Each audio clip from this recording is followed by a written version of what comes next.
Dzień dobry, szanowni państwo. Witajcie na kanale Ekwipunek Dźwigany Codziennie. To wasz ja i będziemy mówić o ostrym.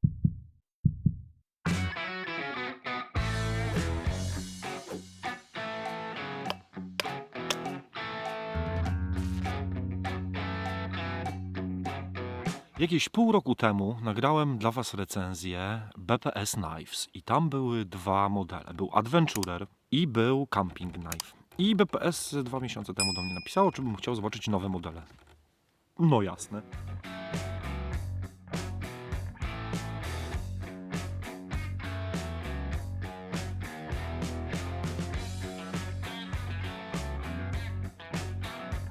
Też im robię zdjęcia i shorta do wykorzystania u nich na social mediach. Będziemy rozmawiać o dwóch modelach. Chyba BPS trochę się pochyliło nad potrzebami czy oczekiwaniami klientów i zrobili, bo wcześniej mieli chyba wszystkie noże tylko i wyłącznie na szlifie Scandi, ale zrobili nóż na pełnym płaskim. To jest model Savage. W pochwie oczywiście ze skóry. Nie wiem, czy robią też w Kydeksie, natomiast wszystkie noże BPS, które ja widziałem i które miałem do macania, są w komplecie z pochwą skórzaną.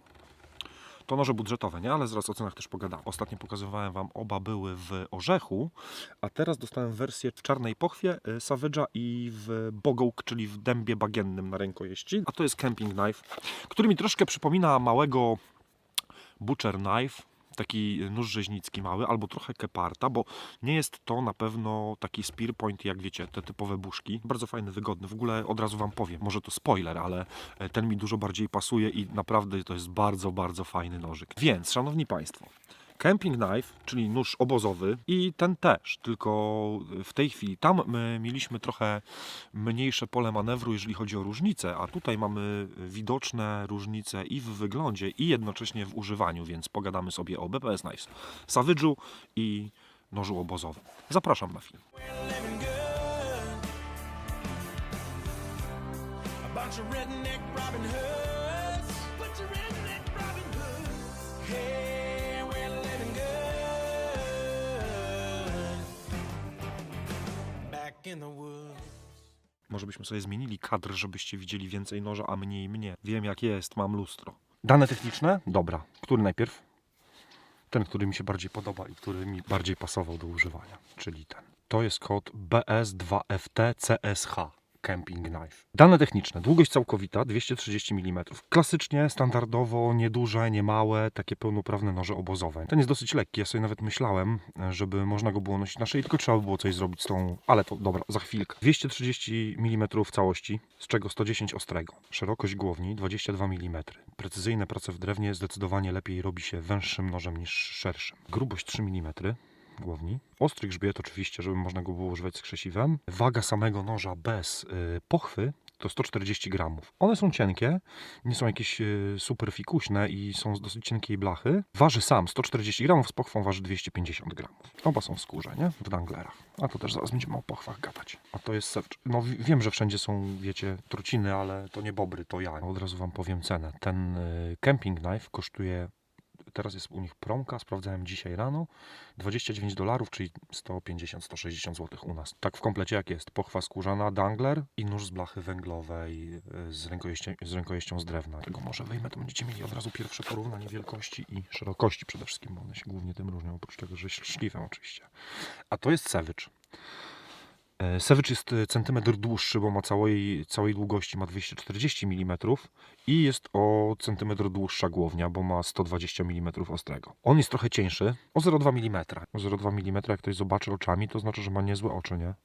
Chyba. Waży 150 gramów, czyli jest 10 gramów cięższy. Oba są z blachy 1066. Przy czym się przede wszystkim różnią. Tu jest ten bogołk, czyli dąb bagienny, tu jest orzech, czyli tak jak w poprzednich modelach, to jest chyba BPS-a klasyczne drewno, czyli większość robią w orzechu. Jest trochę ciemniejszy niż ostatnio, jest też zawoskowany normalnie, obie rękojeści są zawoskowane i są wygodne, z tym, że tym mi się zdecydowanie wygodniej pracuje, bo ja po prostu lubię. Ja lubię niefikuśne rękojeści, ale lubię jak tutaj jest ten brzuszek taki, który mi wypełnia dłoń, a ten jak widzicie jest bardziej płaski. Sprawdzane na ręce rozmiar 8 i sprawdzane na ręce rozmiar 11 są wygodne. I w rękawicach w nich pracowałem i bez rękawic w nich pracowałem. Tego mi się wygodniej używa, ale to rękojeść myślę to jedno, chociaż ta też jest wygodna, ale ten jest bardziej wygodny. No ale to zdecydowanie jest wygodniejsze do takiej naszej działalności. Ten jest na pewno lepszy, jeżeli chodzi o żarło i o takie rzeczy, które wymagają lepszych właściwości tnących, no bo on jest szeroki, bo jak widzicie jest dużo szerszy. No ale tu jest Scandi, dosyć wysoki zresztą i on też nie przez całą geometrię, czyli jest podwyższony trochę Scandi. No jest nie gruba blacha, bo tu 3 mm w szlifie skandynawskim naprawdę spoko tnie, nawet żarcie, nawet cebulkę, nie? Test cebuli przeszedł naprawdę, naprawdę dobrze. Im grubsza blacha, tym bardziej łupie niż tnie, szczególnie takie rzeczy właśnie boczek, cebula, te wszystkie na przykład twarde warzywa i tak dalej. No pełny płaski to pełny płaski, wiadomo, jak nóż szefa kuchni. To jest żyletka, nie? To jest slice. Obie sztuki dostały pałą po głowie, czyli obiema sztukami batonowałem i tak dalej, i tak dalej.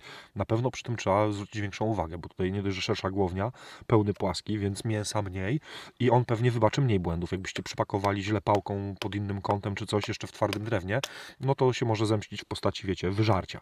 No ten zniesie dużo. Jeżeli rozmawiamy o właściwościach użytkowych, to wiele więcej nie potrzeba. No bo wiadomo, nie? Są i 6 mm i grubsze i się mówi, że zapas mocy i tak dalej, natomiast do takiego używania obozowego, tym bardziej, że to nie są jakieś ogromne noże, czy półmaczety, czy coś, jak nie wiem, Rad 7. Więc myślę, że to jest naprawdę super kompromis. I prawdę mówiąc, jeżeli chodzi o ergonomię pracy, szczególnie w drewnie, to tym zdecydowanie gorzej mi się pracowało, ale to mam wrażenie, że głównie jestem właściwie pewny, że głównie chodzi o szerokość głowni. On jest dosyć szeroki, nie pamiętam ile ma szerokości, no ten ma 22.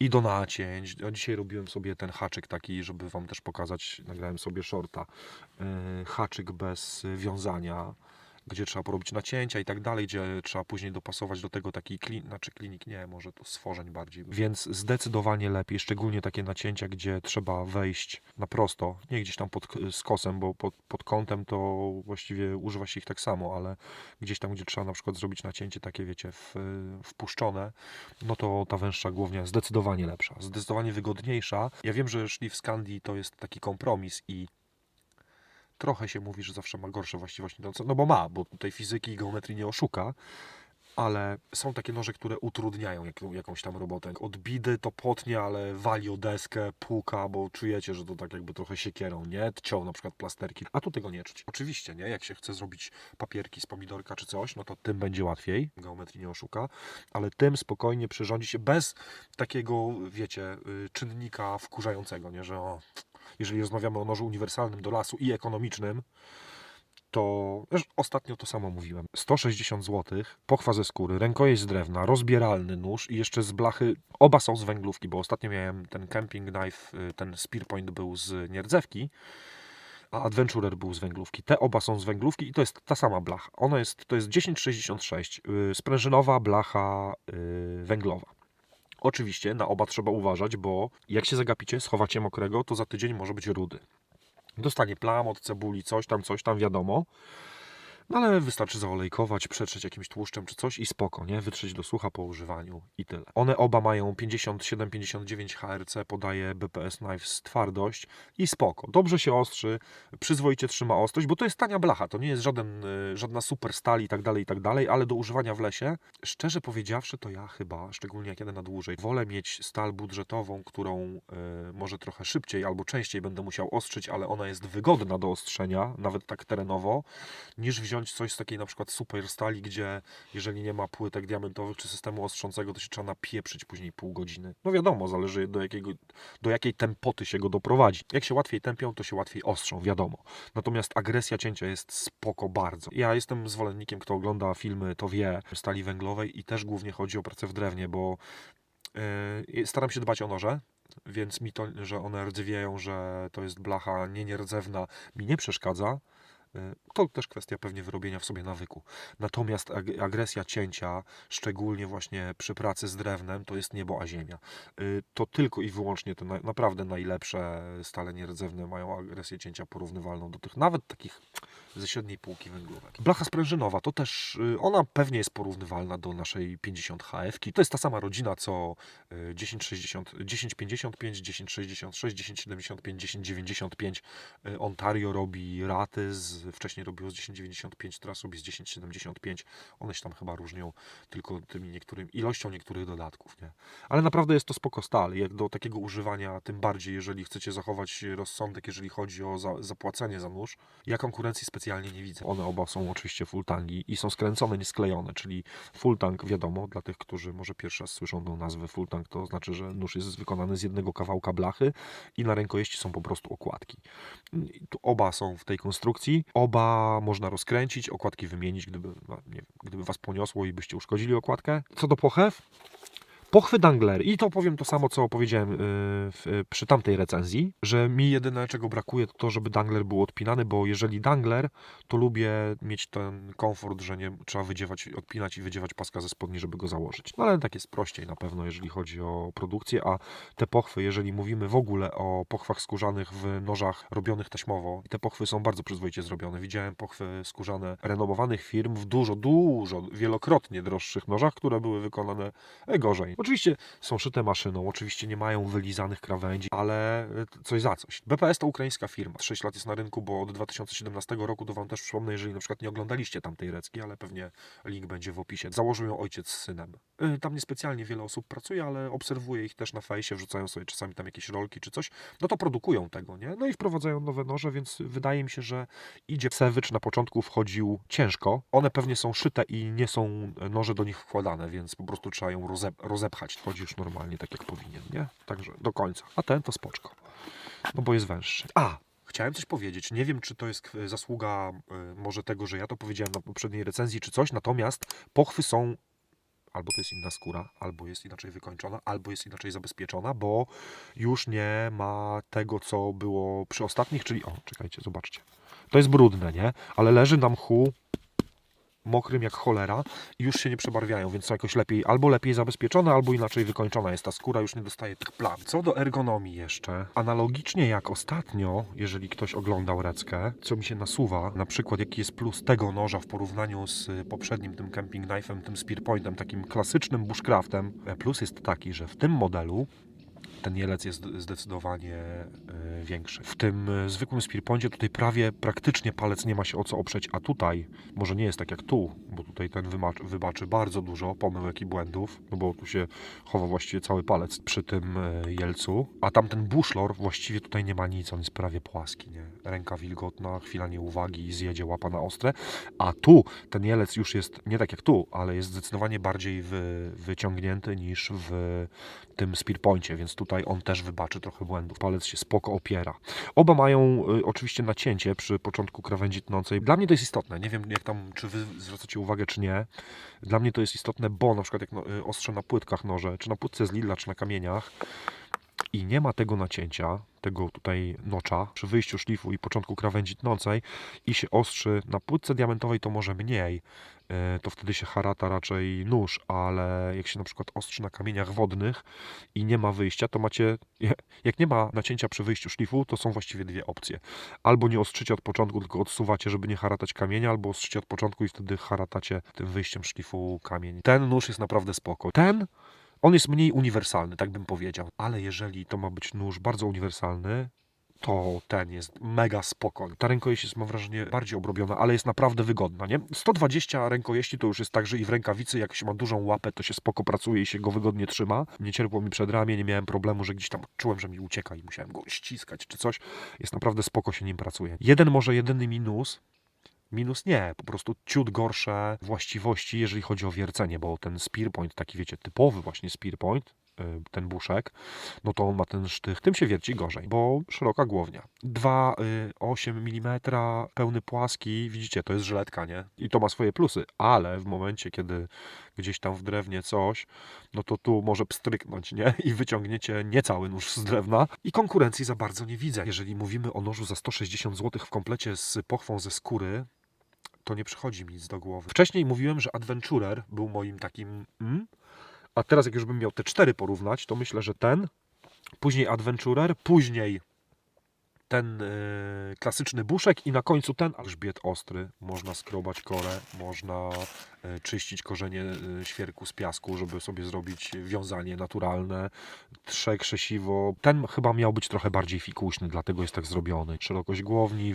wąska rękojeść, żeby on tak może miał taką inną formę.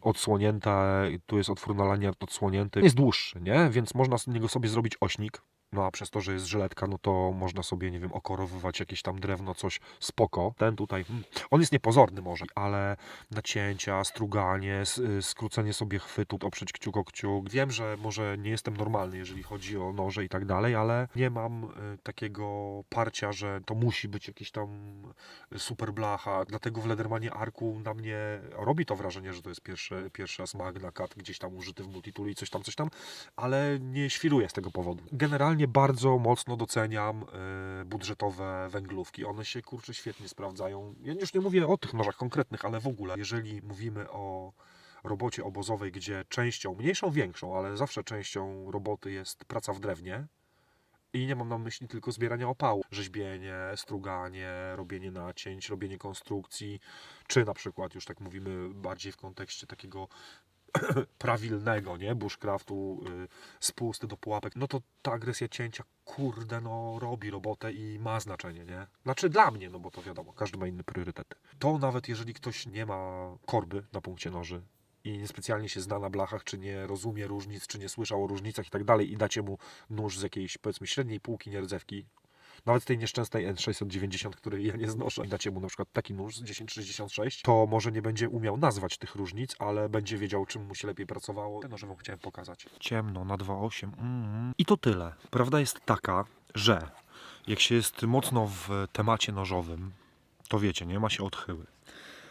Ale jeżeli się nie jest mocno, albo się nie chce być mocno, nie? Bo to nie ma obowiązku, wiadomo. Znaczy, właściwie to nie polecam, nie? Bo to się nie opłaca, nie? Wchodzić głęboko w branżę nożową. To jest inna historia na inny film. A jeżeli ktoś szuka takiego noża do używania, a chce mieć trochę lepszego niż tam bazarowca czy morkę, to jeżeli chodzi o stosunek jakości i wartości do ceny, to też są stopnie, nie? Bo jakby się wzięło wujka Władka ze wsi, co ma jeszcze nóż tatowy i on, wiecie, kiedyś był taki, a teraz już jest taki, ma taki jelec, wiecie, i byście mu powiedzieli, że nóż za 160 zł, to pewnie i tak by was wyśmiał, powiedział, że chyba was posrało, bo on używa noża, który kosztował jeszcze 12 000 złotych, ale przed denominacją. Kwestia poziomu. Wtajemniczenia to nie, bo to nie chodzi o wtajemniczenie, bo wtajemniczenie by sugerowało, że na czymś się znacie lepiej, czy coś, to raczej, wiecie, no. Po co nazywać rzeczy po imieniu? Czasem nie potrzeba. Ten jest trochę droższy, bo ten kosztuje chyba $45, to nie wiem ile to jest. No trochę ponad 200. Pewnie dlatego, że też rękojeść z innego drewna droższego. Ale tak naprawdę, raz, że się porobiliśmy, dwa, że naprawdę jest wygodny. Zawsze jak biorę na testy, czy zaczynam używać noża ze szlifem Scandi, to gdzieś tam z tyłu głowy mi dzwoni, jak on będzie kroił cebulę, jak on będzie w takich sytuacjach się sprawował, gdzie potrzebne są dobre właściwości tnące, których nie przeskoczy. No, pełny płaski tnie najlepiej, koniec, nie? Albo ewentualnie ze szlifem wklęsłym. No dziękuję za uwagę. Pozdrawiam serdecznie. Mam nadzieję, że nie skończyliście sezonu. Jeszcze jest ładna jesień, a za chwilę będzie zima i prawdziwe biwaczki. Trzymajcie się. Do zobaczenia.